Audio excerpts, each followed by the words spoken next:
سیدنا ابو بکر صدیق رضی اللہ تعالیٰ عنہ کے حالات یہ تھے کہ ایک مرتبہ کچھ روایتیں تو میں اہل سنت کی کتابوں سے نہیں، شیعہ مصنفین کی کتابوں سے بتاتا ہوں. شیعوں کے اندر بہت بڑے بڑے مصنف گزرے جن کی کتابیں ان کے لیے آج ایسی ہیں جیسے ہمارے لیے بخاری اور مسلم ہیں. الکافی ان کی کتاب ہے، حدیثوں کا مجموعہ ہے.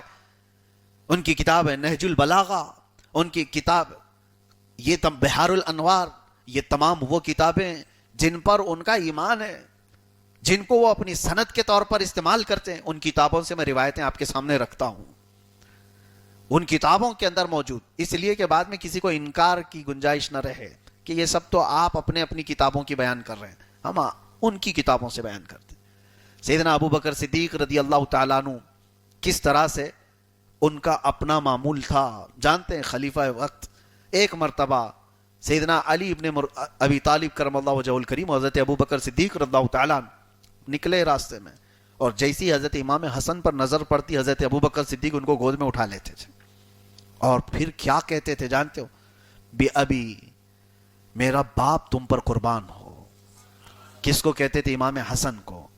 اور یہ کہتے تھے انت شبیہ بالنبی صلی اللہ علیہ وسلم، تم اپنے باپ کی طرح نہیں دکھتے، تم نبی پاک کی طرح دکھتے ہو.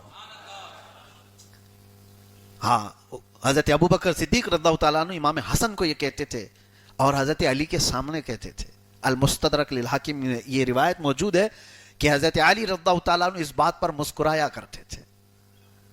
مسکرایا کرتے تھے. کوئی اگر کسی کو کہے کہ تمہارے باپ کی طرح نہیں دکھ رہا تو باپ کو چڑنا چاہیے نا.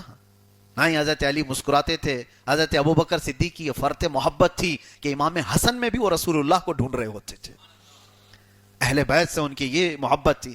اور لوگوں نے کیا کیا مشہور کر رکھے کہ سیدنا ابو بکر صدیق رضی اللہ تعالیٰ عنہ نے سیدہ فاطمہ الزہرا رضی اللہ تعالیٰ عنہ سے دشمنی کر لی، انہوں نے بات چیت بند کر دی. اور یہ ساری باتیں اگر تم کہہ رہے ہو تو یہ قرآن کے خلاف ہو جاتا ہے. قرآن تو کہہ رہا ہے وہ رحم دل تھے، قرآن تو کہہ رہا ہے ان کے دلوں میں ایمان لکھ دیا تھا. جن کے دلوں میں اللہ نے ایمان لکھ دیا، کیا وہ یہ سب معاملات کر رہے ہیں؟ یہاں تک کچھ خبیثوں نے واقعات من گھڑت بیان کیے امت کو کہ حضرت فاطمہ کو تھپڑ مارا، ان کا دوپٹہ جلا دیا، ان کا گھر برباد کر دیا. من گھڑت موضوع روایات سے امت کو رلانا بہکانا. چھوڑ دیں یہ سب چیزیں. حقیقی روایات تو یہ کہتی ہیں کہ جب حضرت فاطمہ الزہرا رضی اللہ تعالیٰ عنہا بیمار ہوئی تو ان کی تیمارداری کے لیے کوئی اور نہیں، حضرت اسماء بنت عمیس جو حضرت ابو بکر صدیق کی بیوی ہیں وہی حضرت فاطمہ کے ساتھ رہتی تھی.